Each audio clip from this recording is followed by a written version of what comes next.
اپنی اولاد کو قرآن پڑھانا سکھاؤ، اپنا ذہین ترین بچہ راہ خدا میں ڈالیں، اس کی تربیت کریں، اس کو کہیں بیٹا میں تمہیں روزی روٹی کے لیے نہیں پڑھا رہا، تمہیں اللہ کے دین کے لیے پڑھا رہا۔ امام شافعی کی ماں نے جب امام شافعی کو روانہ کیا نا تو وہ گئے جا کے امام مالک کے پاس پڑھتے رہے۔ جس دن امام شافعی فارغ ہوئے لوگوں نے امام شافعی کو اتنے انعام دیے، کئی اونٹ انعامات سے بھر گئے۔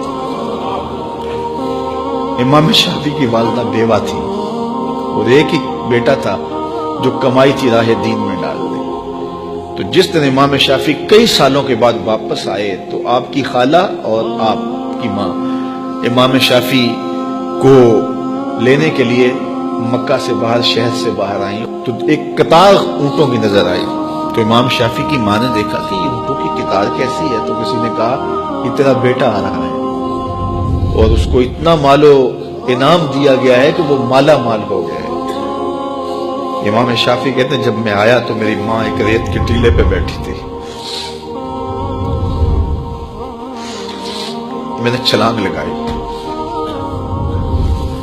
ماں سے سلام کیا، لیکن ماں کے چہرے پہ غصہ تھا۔ میں نے کہا امی میں حضور کی حدیثیں پڑھ کے آیا ہوں، کئی سالوں کے بعد آیا ہوں، تو آپ ناراض لگتی ہیں۔ تو کہا کہ میں نے تجھے رسول کی حدیثیں جمع کرنے کے لیے بھیجا تھا، مال جمع کرنے کے لیے تجھے بھیجا تھا۔ تو حضرت امام شافعی فرماتا ہے میں نے ماں کو کہا کہ امی کیا کروں؟ تو ماں نے کہا کہ بیٹے جو بھوکے ہیں انہیں غلہ دے دو اور جو ننگے ہیں انہیں لباس دے دو۔ تو امام شافعی نے صرف چند درہم جیب میں رکھے، باقی وہاں کھڑے کھڑے سب راہ خدا میں خیرات کر دیا۔ ایک بیوہ کا یتیم بچہ آج آ رہا ہے اور اتنا مال، ماں کو تو نہال ہو جانا چاہیے کہ میرا بچہ دین بھی پڑھایا اور اتنا مال و دولت بھی لے آیا، لیکن کہا شافعی تجھے میں نے دین پڑھنے کے لیے بھیجا تھا، دنیا کے لیے نہیں بھیجا تھا۔ تو جب مائیں ایسی ہوں تو پھر بیٹے امام شافعی ہی بنتے ہیں۔ تو اپنی اولاد کے سینے کے اندر دنیا کی جو رغبت پیدا ہو جاتی ہے اس کو نکالنے کی کوشش کریں۔ یہ دائیں بائیں پھیلے ہوئے محل، کوٹھیاں، دنیا داریاں، یہ چمک دمک دیکھتی ہیں نا اولادیں۔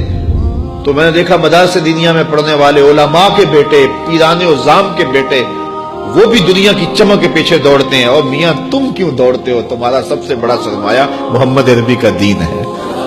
یہ کیوں دیکھیں دنیا کو؟ کیا ہوتی ہے دنیا کی چمک؟ ہماری تو ساری عزت حضور ہے۔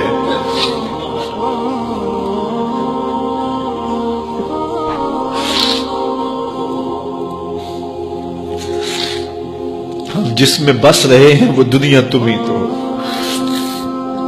تو ایک عالم دین کو، ایک دیندار شخص کو اپنی اولاد کے سینے سے حب دنیا نکالنی چاہیے۔ تو امام شافعی کی ماں نے کہا بیٹے اس کو خیرات کرو، میں پھر تمہارے اوپر راضی ہوں۔